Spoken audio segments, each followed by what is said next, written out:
Dikisahkan ada sebuah kerajaan kera yang berada di Kampung Abo, Kelurahan Leang-Leang, Kecamatan Batimurung.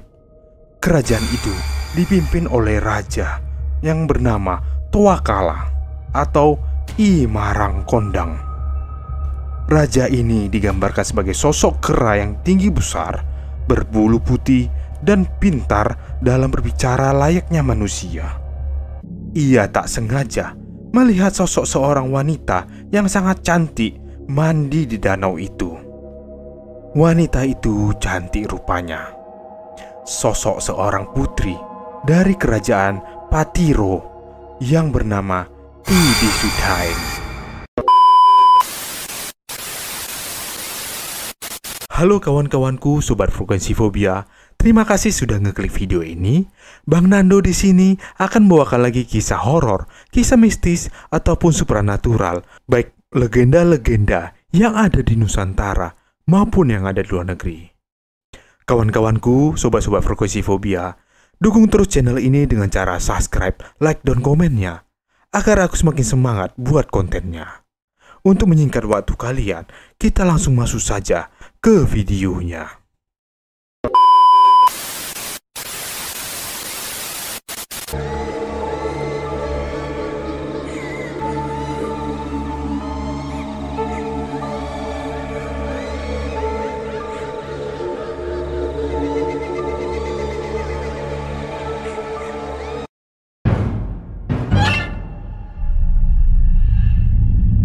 Saat melintas di Jalan Poros Cambabone di Sulawesi Selatan, kerap kita menjumpai kera macaca muara dengan mudah di pinggir jalan. Warga yang melintas di sepanjang jalur itu kerap turun dari kendaraannya dan memberi makanan kepada kera-kera itu. Macaca muara merupakan salah satu endemik yang mulai terancam punah, yang tempatnya berada di desa Labu Aja, Kecamatan Cenrana, Maros.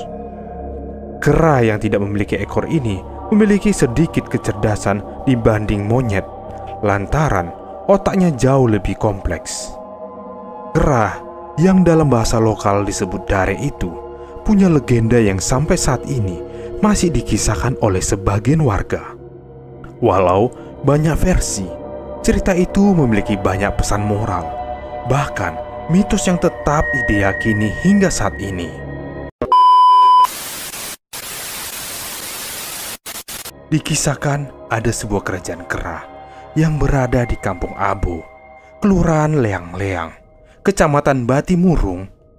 Kerajaan itu dipimpin oleh raja yang bernama Toakala atau I Marang Kondang. Raja ini digambarkan sebagai sosok kera yang tinggi besar, berbulu putih, dan pintar dalam berbicara layaknya manusia.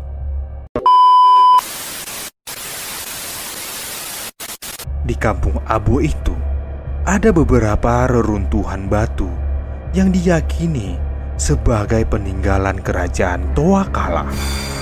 Selain itu, ada juga batu yang berbentuk ranjang yang konon itu tempat tidur I Marang Kondang.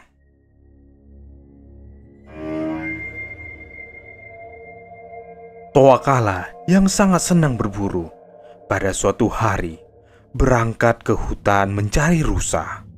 Namun di saat perjalanan, tepatnya di Telaga Kasih Kebo yang berada di atas air terjun Bantimurung, ia tak sengaja melihat sosok seorang wanita yang sangat cantik mandi di danau itu. Wanita itu cantik rupanya.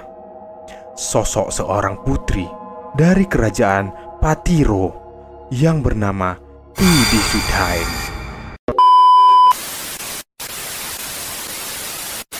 Sosok putri itu memiliki kulit yang putih dengan rambut yang sangat panjang. Bahkan untuk mengurai rambutnya yang panjang itu dibutuhkan 7 tiang jemuran. Hal itulah yang membuat Toakala mabuk cinta kepadanya. Sepulang dari berburu itu, Toakala mengirimkan utusannya ke kerajaan Patiro dengan bermaksud meminang putri tersebut. Namun, perasaan cintanya berubah menjadi kemurkaan karena saat pihak Patiro menolak dan bahkan mengolok-olok dirinya tidak pantas memperistri bisu Daeng yang cantik jelita, lantaran ia hanya seekor kera.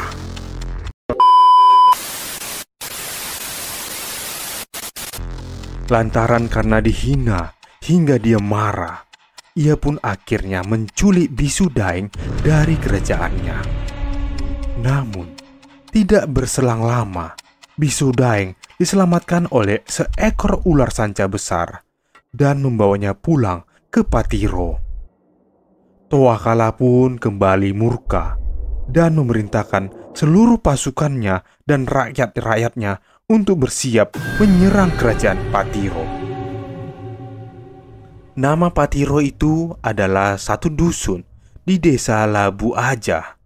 Jaraknya dengan Abo sekitar ada 10 km kalau kita tidak lewat jalan umum.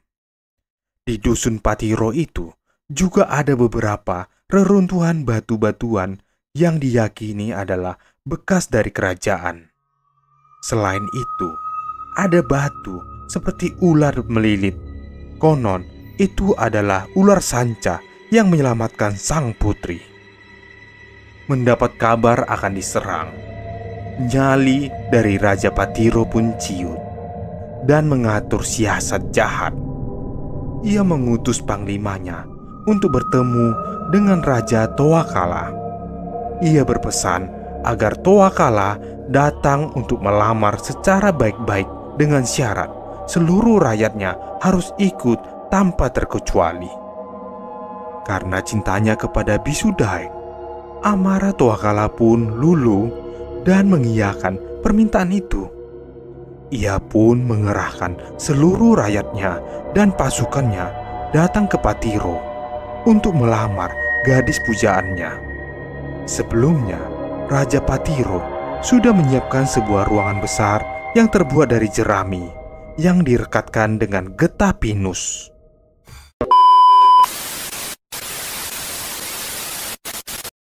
Saat rombongan datang, mereka pun disambut oleh kenduri oleh Raja Patiro di dalam ruangan besar itu. Toakala dan rakyatnya sama sekali tidak sadar bahwa itu semua adalah jebakan belaka. Belum usai menyantap makanan kenduri, ruangan besar itu sengaja dibakar oleh pasukan Patiro dari luar, hingga seluruh rakyat Toakala terpanggang oleh api. Karena Toakala memiliki kesaktian, ia bersama satu ekor kera betina yang berwarna hitam tengah hamil berhasil lolos dari kobaran api itu.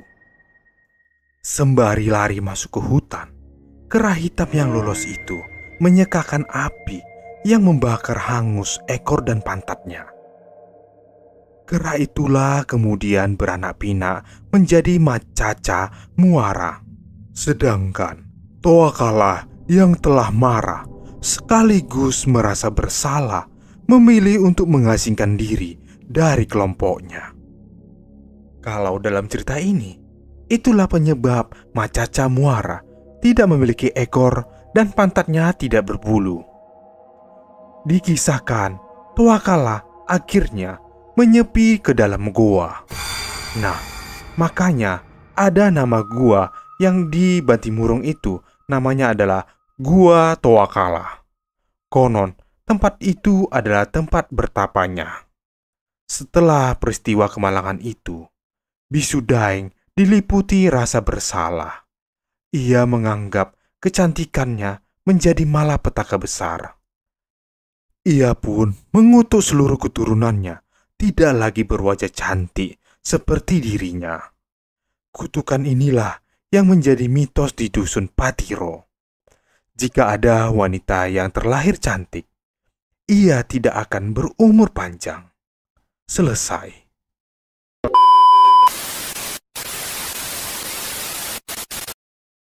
Pesan moral yang bisa kita ambil dari kisah legenda kera Toakala adalah tanggung jawab seorang pemimpin sangatlah luas dan beragam, tergantung pada konteks lingkungan di mana mereka memimpin. Namun, secara umum, berikut adalah beberapa tanggung jawab utama yang sering diemban oleh pemimpin. Yang pertama adalah membuat keputusan. Pemimpin harus mampu membuat keputusan yang bijak dan tepat waktu, dengan mempertimbangkan semua aspek-aspek yang relevan. Yang kedua adalah teladan. Pemimpin harus menjadi contoh yang baik dalam segala hal, dari etika kerja hingga perilaku pribadi. Yang ketiga adalah menyelesaikan konflik. Pemimpin harus mampu menyelesaikan konflik yang muncul dengan secara adil dan konstruktif. Kepemimpinan yang efektif membutuhkan keseimbangan antara kekuatan dan kelembutan, antara keberanian dan kehati-hatian, serta antara inovasi dan tradisi. Seorang pemimpin yang baik itu tidak hanya mengarahkan, tapi juga mendukung dan memberdayakan orang lain untuk mencapai potensi terbaik mereka. Sampai sini dulu cerita dari Raja Kera Toakala yang ada di Sulawesi Selatan. Untuk teman-temanku, sahabat-sahabat Progresifobia, aku mau mengingatkan kalian lagi. Ingat berdoa, kalau tidak, hal yang tak kasat mata akan menghantuimu. See you in the next video. Goodbye.